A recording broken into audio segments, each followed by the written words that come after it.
Today, we're going to dive into the incredible story of how the foundational ideas of a subcontinent were forged. We're talking a journey from some of its earliest, almost unbelievable mysteries all the way to the rise of its first great empire. We'll explore the philosophies that would go on to shape a civilization for thousands of years. All right, let's get right into it. I mean, it sounds like the plot of a sci-fi movie, doesn't it? But this is the real-life puzzle right at the beginning of India's story. It's a mystery that really sets the stage for everything that comes after. So our story kicks off in the Indus River Valley. This was home to a Bronze Age civilization that was so advanced, it's kind of bewildering to think about. We call it the Harappan civilization, and these were India's very first cities.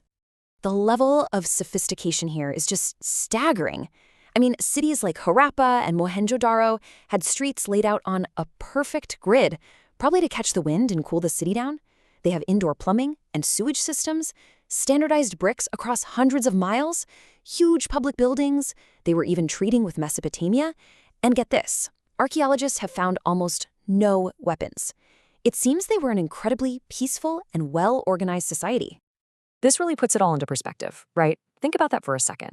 We're talking centuries before the Great Pyramids of Giza, and the people of the Indus Valley had already figured out large-scale public sanitation and city planning. It is absolutely stunning. And then it was just gone. As mysteriously as it showed up, this incredible civilization just slowly faded away. We don't know for sure, but the best guesses are that either the soil just gave out after 1,000 years of farming, or maybe an earthquake changed the course of the river they depended on. The people just moved on, and their amazing cities were buried and forgotten for thousands of years. So out of that silence, a totally new culture starts to emerge. In the centuries that followed, migrating groups of Indo-Aryans arrived. Now, these people weren't city builders like the Harappans. They were storytellers. This became the Vedic Period, an age that wasn't defined by bricks and buildings, but by sacred hymns and really profound ideas. And at the very heart of this new era are the Vedas. These aren't just books. They're huge collections of sacred hymns and stories about everything from the creation of the universe to how to live your daily life. And for centuries, they weren't written down. They were memorized, passed down from teacher to student, perfected to the very last syllable. You could say they're kind of like the cultural source code for so much of what would become modern India. This period also saw the beginnings of a really strict social hierarchy. At first, it might have just been a way to organize society and keep things stable. But over the centuries, it hardened into 4 main classes, or varnas, based on profession. You had the Brahmin priests at the top, then the Kshatriya warriors and rulers, then the Vaishya merchants and farmers, and finally the Shudra laborers. This system, wow, it became deeply embedded in society, and it would end up shaping people's lives for millennia.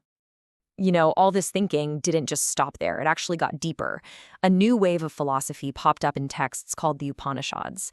The name itself is pretty cool. It means sitting down near, like a student would sit near a teacher to learn secret wisdom. And these texts, they dive deep into life's biggest questions, introducing these core ideas like reincarnation, the cycle of rebirth, and dharma, which is all about your moral duty and the right way to live. But this intense philosophical questioning didn't just fade away. Nope, it sparked a revolution. As a reaction to the established rituals and the rigid social structure, new thinkers started popping up, all of them looking for different ways to end human suffering and find enlightenment. 2 of the most influential paths to come out of this period offered different answers. You had the Buddha, Siddhartha Gautama, who taught a middle path, a balanced life. Not too much luxury, but not too much self-denial either. And then you had Jainism, whose teachings were consolidated by Mahavir. It called for a much tougher, more ascetic path, built on the incredible principle of ahimsa, which is absolute nonviolence toward every living thing. Okay, so while all these huge philosophical debates are going on, the political scene is, well, it's a mess. It's just a patchwork of all these little kingdoms, the Mahajanapadas, all competing with each other. And out of this chaotic environment, the stage was set for India's first great unification and the birth of a real empire. And the road to empire was incredibly fast. A brilliant strategist named Chandragupta Maurya saw his chance in the chaos left behind by Alexander the Great's invasion and just went for it, forging India's first great empire. A couple of generations later, his grandson, Ashoka, took the throne, and he continued that legacy of conquest, which led him to one final brutal war to take over the last independent kingdom, Kalinga. And that one war, it changed everything. The story of Emperor Ashoka is one of the most incredible transformations in all of human history. It's the story of a ruthless conqueror who becomes one of the world's greatest champions for peace. 100,000. That's the estimated number of people who died in the battle for Kalinga. It was a victory for Ashoka, no doubt, but when he actually walked the battlefield and saw the unbelievable death and destruction he had caused, it broke him. It was a scene of absolute horror. And in that moment of just crushing remorse, he had a complete change of heart. He totally renounced warfare. For good. From that day on, he declared that a true victory doesn't come from swords and armies, but from righteousness and moral principle. This was a 180-degree turn from everything he had ever been. Ashoka's legacy from that point forward is just extraordinary. He embraced Buddhism. He pushed this new policy of Dhamma, a code of moral virtue, nonviolence, and social responsibility. And he carved these peaceful principles on giant stone pillars all across his empire for everyone to see.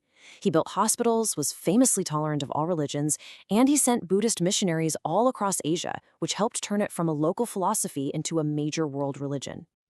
It's truly one of history's most powerful stories. A ruler who saw the horrific cost of his own ambition and chose a completely different path. It really makes you wonder, doesn't it?